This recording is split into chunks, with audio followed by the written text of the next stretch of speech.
তবে তৃণমূল কংগ্রেস আপাতমস্তক না ভেজাল পারিবারিক কোম্পানি, এ ভেজাল মেশাবেই।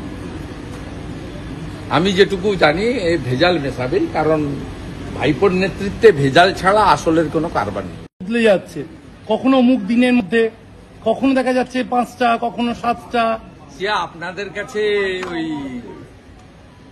মানে ভোট গণনার ফলাফলের মতো হতে পারে, কিন্তু সুপ্রিম কোর্ট সর্বোচ্চ জায়গা, তারা বলে দিয়েছে 2 তারিখ রাত্রি 12টার মধ্যে মমতা ব্যানার্জির সরকার তো ছাড়, ওদের ঘাড় দিতে বাধ্য তালিকা। সুপ্রিম কোর্টকে এত দুর্বল ভাবার কোনো কারণ নেই, এবং সুপ্রিম কোর্টের যে কোনো সিদ্ধান্ত বদল একমাত্র লোকসভাতেই হতে পারে, তো অন্য কোথাও বদল হয় না। তো স্বাভাবিকভাবে কুমার ব্যাং আঞ্চলিক দল তৃণমূল কংগ্রেস তো যা করছে করুক না। আজকে কত তারিখ? আজকে তো 30 তারিখ, 31-1 আছে, আরো দেখনা হয়, সোচনা হয়, জোড়না হয়, তোড়না হয়, কাটনা হয়, চলুক, কিন্তু ফাইনালি 2 তারিখের মধ্যে দিতেই হবে। শেষমেশ যে তালিকাটা বেরোবে সেটা কি আদৌ অযোগ্যদের তালিকাই হবে? এক্ষুনি বলা, আমি তো বলছিলাম না, এই যে গোটা ঘুরছে যেটা 1803, এটা যদি সত্যি হয় তো অযোগ্যদের তালিকা নয়। কারণ 2022-এ অভিজিৎ গাঙ্গুলি মহোদয় যে তালিকা দিয়েছিলেন এবং সুপ্রিম কোর্টের যে প্রথম অর্ডার, তাতে কারা কারা বাদ যাবেন, যেহেতু এসএসসি যোগ্য অযোগ্য তালিকা দেয়নি, একাধিকবার সুপ্রিম কোর্ট সুযোগ দেওয়ার পরেও 4 বার সুযোগ দিয়েছে, টাইম দিয়েছে, একাধিক হিয়ারিং এর ডেট বদল করেছে, তালিকা যেহেতু দেয়নি সেহেতু সুপ্রিম কোর্ট বলে দিয়েছিল কারা কারা থাকবে না, যে প্যানেলের টেনিওরের বাইরে থাকবে না, ওএমআর টেম্পারিং থাকবে না, র্যাঙ্ক জাম্পিং থাকবে না, তো সব বলে গেছে। তো এর মধ্যে যারা পড়বে আমাদের সকলের নজর আছে। যেভাবে সম্ভাব্য টেন্টেডদেরকে অ্যাডমিট কার্ড দিয়ে দেওয়া হয়েছিল, সুপ্রিম কোর্টে ধরা পড়েছে, ধরা পড়ে রাজ্য সরকারকে কার্যত মুচলেকা দিতে হয়েছে, কানমোলা খেতে হয়েছে। এক্ষেত্রেও তালিকা প্রকাশ করলে অনেকেই নজরদারির মধ্যে থাকবে এবং আমরাও নজরদারিতে রাখব। ভেজাল মেশালে আবার ধরা পড়বে। তবে তৃণমূল কংগ্রেস আপাতমস্তক না ভেজাল পারিবারিক কোম্পানি, এ ভেজাল মেশাবেই। আমি যেটুকু জানি এই ভেজাল মেশাবেই, কারণ ভাইপোর নেতৃত্বে ভেজাল ছাড়া আসলের কোনো কারবার নেই। তফসিলি মহিলাদের টার্গেট মৈত্রী, তিনি বলছেন যে লক্ষ্মীর ভান্ডার দেওয়ার পরেও কেন তৃণমূল ভোট পাচ্ছে না। এটা বেপরোয়া সবসময় বেপরোয়া মনোভাব, এবং দেশের পার্লামেন্টের পাসওয়ার্ড বিদেশে দেওয়া থেকে শুরু করে মা কালী আমাদের আরাধ্য দেবী, সেই মা কালীকে টক শোতে বসে অপমান করা থেকে শুরু করে শেষ কেন্দ্রীয় স্বরাষ্ট্রমন্ত্রীর মুন্ডু কাটার কথা বলা থেকে শুরু করে এই বেপরোয়া অধ্যত্ত যে আচরণ, এবং লোকসভার সদস্যপদ খারিজ হওয়ার পরেও যা লাজলজ্জা নেই, তিনি এই ধরনের কথা বলবে। শুধু আজকে মহিলাদের বা তফসিলি মহিলাদের ক্ষেত্রে নয়, আপনাদেরকেই তো বলেছিল 2 পয়সার সাংবাদিক, আপনাদেরকেই তো বলেছিল। না না, আপনাদেরকে যে অপমান করেছে, সংবাদপত্রকে, সংবাদ মাধ্যমকে, সাংবাদিকদেরকে আমরা সংবিধানের 4র্থ স্তম্ভ মনে করি, 4th pillar of the constitution. তা আপনাদের যিনি বলেছেন যে 2 পয়সার সাংবাদিক প্রকাশ্যে, তারপরেও ক্ষমা চাননি, কথা উইথড্র করেননি, সেক্ষেত্রে তো এইসব বেপরোয়া লোকজন হবে। বাংলাদেশের মুসলমানদের ভোটে জিতেছে এবং সিপিএম এর আশীর্বাদে জিতেছে।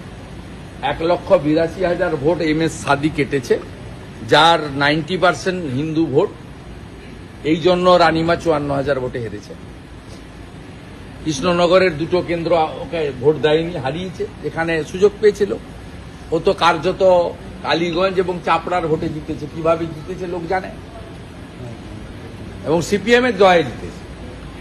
সিপিএম 1,82,000 ভোট না কাটলে, যার মধ্যে আমি মনে করি 1,60,000-এর বেশি হিন্দু ভোট আছে, তাহলে আমাদের রানিমা অমৃতা রায় 54,000 ভোটে হাত কাটবে।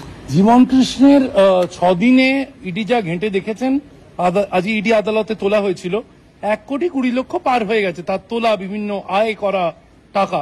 তিনি কোনো ব্যাখ্যা দিতে পারছেন না, কিন্তু 1,20,00,000 ইতিমধ্যেই নানান অ্যাকাউন্টে হদিশ এসে গেছে। কিভাবে দেখছেন? না, আমি তো সূত্রতে বলবো না, আমি প্রথম থেকেই বলি জীবন কৃষ্ণ টাকা তুলেছে অনেক, এবং সেই টাকার 80% কালীঘাটে পৌঁছে দিয়েছে সুজয় কৃষ্ণ ভদ্রর মাধ্যমে, এবং সরাসরি তার সঙ্গে কার কার যোগাযোগ ছিল আমি 12ই আগস্টের যে ছবিটা আপনাদেরকে কয়েকদিন আগে প্রকাশ করেছিলাম তাতে তো প্রমাণ হয়েছে যে কত বড় প্রভাবশালীদের সঙ্গে এই ব্যক্তির যোগাযোগ আছে। আর জীবন কৃষ্ণ অনেকগুলো কালেক্টরের মধ্যে অন্যতম। জীবন কৃষ্ণর পরে যে সাব কালেক্টর ছিল শুধু ভাইপোর পিসি নয়, আমি আরেকবার বলছি, নবগ্রামের এমএলএ, খড়গ্রাম, কান্দির সমস্ত তৃণমূলের এমএলএরা তারা তালিকা করে সাব এজেন্ট হিসেবে তালিকা এবং টাকা তুলে অল্প কিছু কমিশন রেখে জীবন কৃষ্ণকে দিয়েছে। তাই সিবিআইর উচিত, একেবারে শুধুমাত্র ইডির উচিত একেবারে সাব এজেন্টদেরকেও ধরা, শুধুমাত্র পিসি ভাইপোর মধ্যে সীমাবদ্ধ না রেখে আর একটু নিচের দিকে নামা।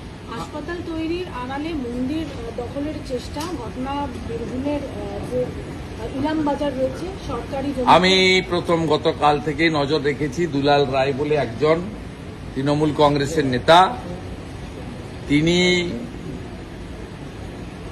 একটি বিশেষ সম্প্রদায়ের কিছু হিন্দু বিরোধী মানুষকে নিয়ে কিছু জিহাদিদের জড়ো করে পুলিশের উপস্থিতিতে ওখানে এই কাজটা করছেন। এবং সবচেয়ে দুঃখজনক, আশ্চর্যজনক, ওখানকার পুলিশের যিনি ওসি তিনি অন ক্যামেরা বলছেন, অনেকগুলো মোবাইল ফোনে ভিডিও হয়েছে, যে মন্দির বন্ধ থাকবে, যে মন্দিরে বিগ্রহ আছে সে মন্দির বন্ধ থাকতে পারে না। বিগ্রহকে নিত্য পূজা করতে হয়, তাকে ভোগ প্রসাদ দিতে হয়, কিছু কিছু হিন্দু সনাতনের রীতিনীতি রয়েছে।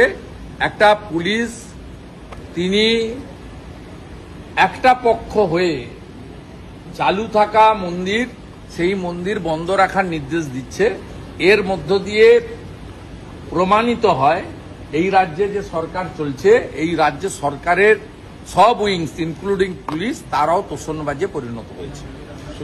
পাহাড়ে তিনি বলছেন আপনি নরেন্দ্র মোদীকে যে কথা বলেছেন 16-0 যেটা, সেটা আপনি বাজার গরম করার জন্য তৃণমূলের অন্দরে গোষ্ঠীদ্বন্দ্ব আছে, কিন্তু সবাই মমতা বন্দ্যোপাধ্যায়ের লোগো নিয়ে ভোটের সময় ঝাঁপিয়ে পড়ে। আমি তো প্রমাণ করেছি বলে বলেছি, আমি তো ওর কথার উত্তর আমি দেব না, is not my counter part. আমি উনার যে নির্বাচন কেন্দ্র রামনগরে সৌমেন্দু অধিকারী 12,000 ভোট লিড নিয়েছে। উনি আগে দয়া করে আইপোকে এবং আইপ্যাককে সন্তুষ্ট করুন। আমার কাছে খবর আছে আইপ্যাক এবং ভাইপো রামনগরে লোকাল কোনো ক্যান্ডিডেট দেবেন, ওনাকে টিকিট দিচ্ছেন না। আমি তো ওদের অনেক খবর রাখি, লোকজন আছে। আরেকটা বিষয়, আগে ওনার টিকিটটা পাকা করুন, তারপর তো আমার সঙ্গে দেখা হবে। কাঁথি এবং দার্জিলিং এর ক্ষেত্রে অভিষেক বন্দ্যোপাধ্যায় তিনি তার যে সেনাবাহিনী তাদেরকে বলেছেন যে এটা পুরো ভোটটাকে রিপিট করে দিতে হবে বিধানসভা ভোটে, তাহলেই চলবে। এই যে অভিষেকের পুরো রিপিট করা, ছাপ্পা হয়েছিল, পুরো ভোট হয়েছে 22-এ, আর 24-এ লোকসভা নির্বাচন হয়েছে। ও জানে না ছোঁড়া, আপনি তো সূত্র মারফত পেয়েছেন, কোনো এটা তো প্রেস বা ভিডিও দেখাতে পারবেন না, তবু ওই ছোঁড়াকে বলছি, চিটিংবাজটাকে 22-এ ছাপ্পা মেরে জিতেছেন।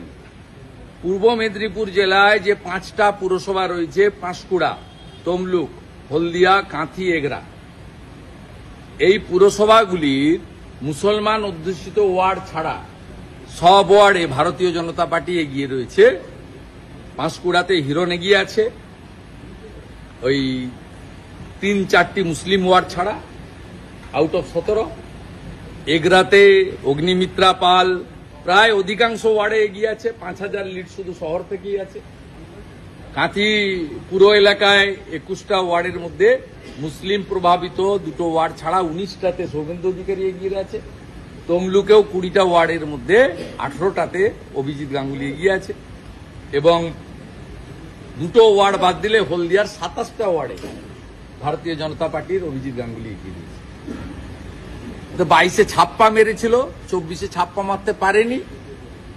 আর এসআইআর হওয়ার পরে তো ওই এসআইআরই খতম হয়ে যাবে, আর কিছু করতে হবে না। আরো ভালো ভালো খবর দেখতে সাবস্ক্রাইব করুন বাংলা হান্টের ইউটিউব চ্যানেল। বাংলা হান্টের আরো খবর দেখতে নজর রাখুন।